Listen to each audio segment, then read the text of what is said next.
si tu veux, je peux te lire un livre pour t'aider à dormir. Tu veux? Bah, y a pas de souci. T'as un livre en particulier ou tu veux que j'en prenne un que je choisisse? Je choisis. D'accord. Mais écoute, devant moi, j'ai un livre que je n'ai jamais ouvert qui s'appelle Amis pour la vie, Avis de tempête. Je vais te montrer à quoi il ressemble. C'est ça. Et du coup, je pense que c'est une histoire avec un chien.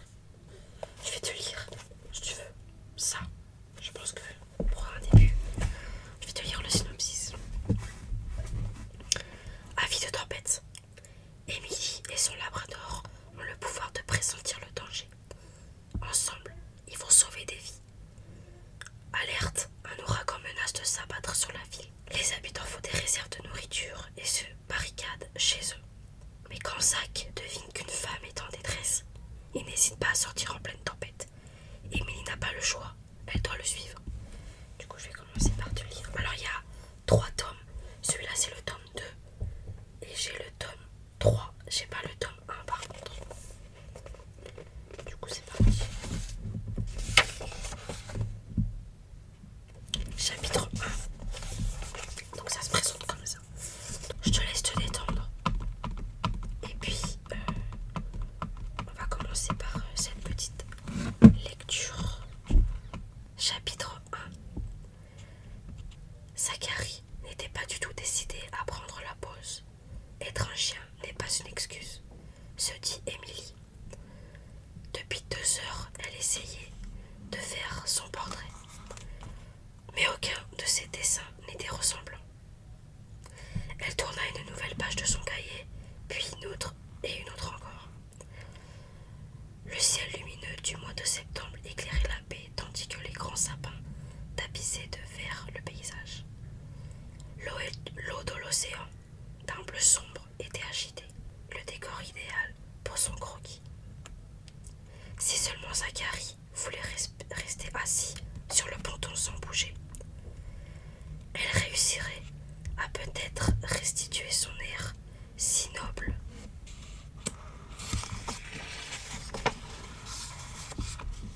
Mais il ne voyait pas les choses de cette façon. Au bout de 30 secondes d'immobilité, il se précipitait sur les rochers en aboyant contre les mouettes, rampant sous les buissons pour attraper une de ses balles de tennis ou se rouler dans l'herbe. Cette fois, il courut jusqu'à la maison pour boire dans sa gamelle avant de revenir vers elle à fond de train. Tout excité, il voulut monter sur ses genoux, mais avec ses 45 kilos, il était désormais plus lourd qu'Emily. Sous l'assaut de Zach, son crayon lui échappa des mains. Aussitôt, il la regarda en penchant la tête sur le côté pour lui faire comprendre qu'elle devait le lui lancer. « Zach !» soupira-t-elle avant de tourner une nouvelle page de son cahier. « Je te demande juste 5 minutes d'attention.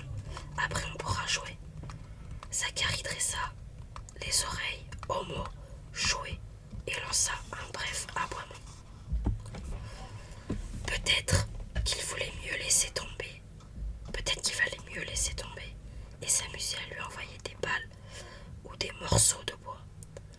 Ensuite, il pourrait aller se promener sur le chemin de terre. Mais quand même, tout ce qu'elle voulait, c'était faire une première esquisse, histoire de saisir son expression. Zach avait vraiment l'air intelligent. La difficulté était que son poil de labrador était tellement blanc qu'Emily était obligée d'insister sur les ombres pour le faire ressortir. Voilà pourquoi cela lui demandait autant de temps. On essaye encore une fois. Zachary inclina la tête et elle attrapa son collier en cuir rouge pour l'emmener jusqu'au ponton. Si tu peux rester tranquille 2 minutes, je te promets de dessiner hyper vite. Il remua la queue et s'assit. Parfait. Elle se précipita sur son cahier et se mit à crayonner. Elle s'occuperait plus tard des couleurs. Pour l'instant, elle cherchait sur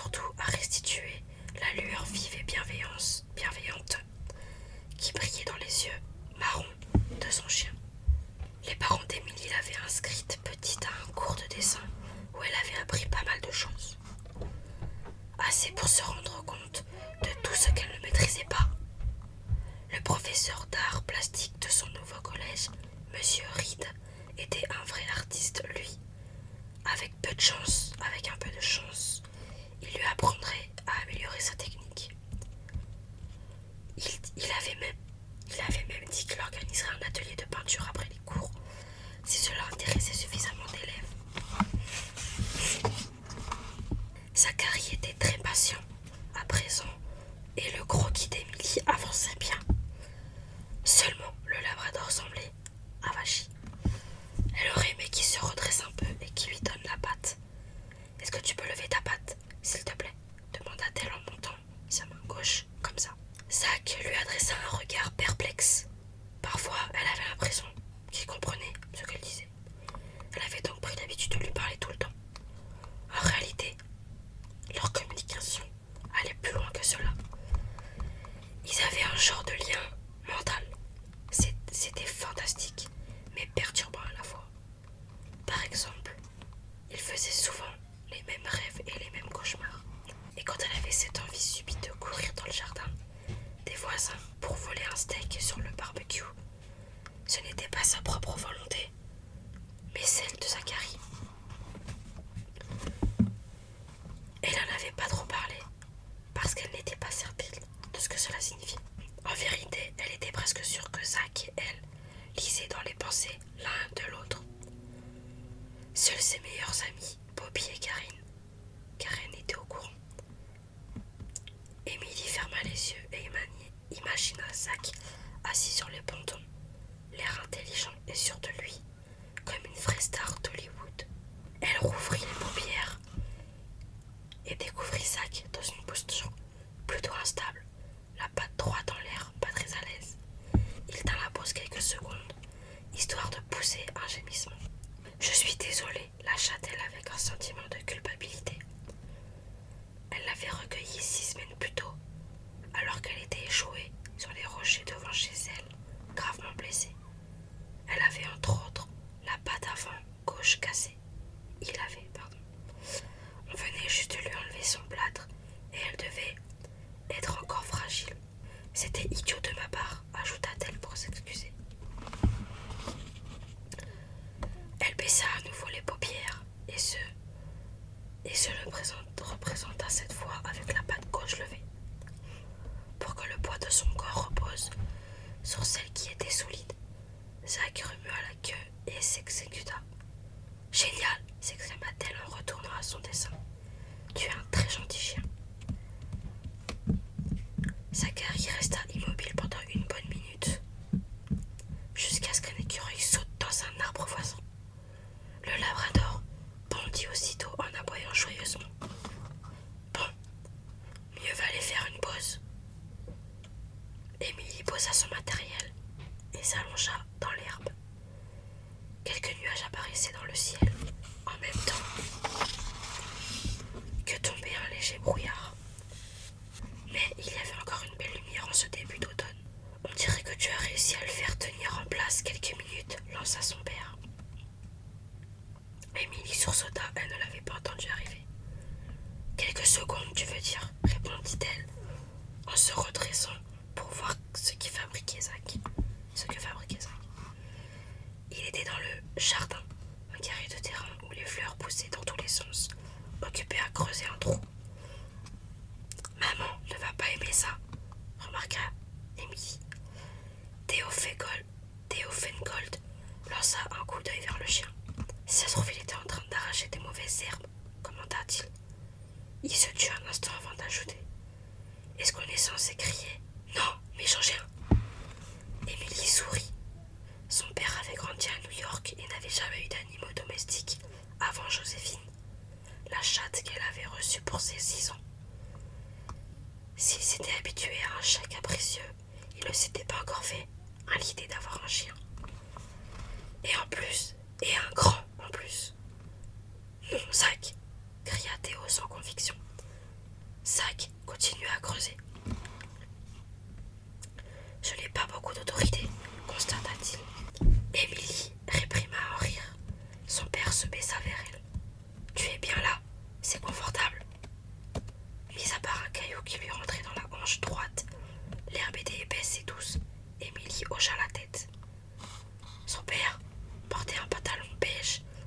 pull gris sur une chemise blanche, sa tenue de prof. Il examina le sol d'un air méfiant, avant de s'asseoir sur l'herbe avec précaution. Des élèves, ils t'obéissent, questionna Émilie, curieuse. Son père réfléchit un instant avant de répondre. Les secondes, oui, les terminales, un peu moins. Il s'allongea à côté d'elle et croisa ses mains sous sa tête. Alors, demanda-t-il après un silence, qu'est-ce que tu fais de beau? Je regarde le ciel et toi? Son père soupira. Je ne sais pas. Je réfléchis. Je me demande à quel moment tout a commencé à aller mal. Oups, plutôt angoissant. Elle lui lança un regard interrogateur. Je plaisante, dit-il en souriant.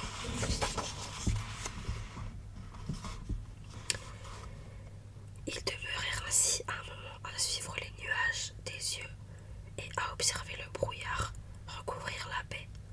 Zacharie, lassé de creuser la terre, les rejoignit et à son tour se coucha dans l'air. Il ne tarda pas à s'endormir et Émilie eut bien envie de se laisser tenter, elle aussi par une petite sieste. Vous avez tous les trois embarqué par une bourrasque de vent ou quoi? Cria Johan, la mère d'Émilie quelque part au loin. Émilie rit, alors que son père répondit oui. Zach, lui, battit mollement de la queue. Mais aucun d'eux ne bougea d'un millimètre. C'est bon, j'ai compris, répliqua Johan. Je vais manger toute seule le menu taille qu'on a commandé. Zach bondit sur ses pattes, tandis qu'Émilie et son père se relevaient aussitôt. Les plats sentaient délicieusement bons. Émilie se rendit compte qu'elle mourait de faim. Elle était devenue végétarienne à l'âge de 9 ans et à partir de ce moment-là, ses parents avaient toujours craint qu'elle ne soit pas suffisamment nourrie. Mais maintenant qu'elle dépassait sa mère de 2 bons centimètres, alors qu'elle n'aurait que 14 ans dans 9 jours, ils étaient rassurés. Ils étaient tous les trois en train de déguster leur plat dans la véranda, un poulet sadaï pour Théo et Johan une brioche vapeur fourrée aux légumes pour Émilie. Quand son esprit fut soudain envahi par des images de voitures bizarres, les voitures ne l'intéressaient absolument pas. En réalité, elle ne voyait pas des voitures, mais une voiture. Elle ferma les yeux et essaya de se concentrer. C'était comme si la voiture volait. Ça va, Em? Demanda sa mère. Quoi? Fit-elle en ouvrant les yeux. Elle secoua la tête, un peu désorientée, et s'empressa d'ajouter oui, oui, tout va bien. Sa mère posa sa main sur son front pour voir si elle avait de la fièvre. Tu as l'air fatiguée. Tu as beaucoup de devoirs? Non, pas trop. Même si elle venait de rentrer au collège, elle ne croulait pas encore sous le travail. Juste un peu de maths et l'image de la voiture jaillit de nouveau dans son esprit.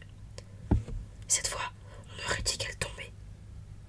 Et il y avait un homme aussi. Est-ce que quelqu'un était coincé sous une voiture? Debout à côté d'elle, Zach lui lançait un regard implorant.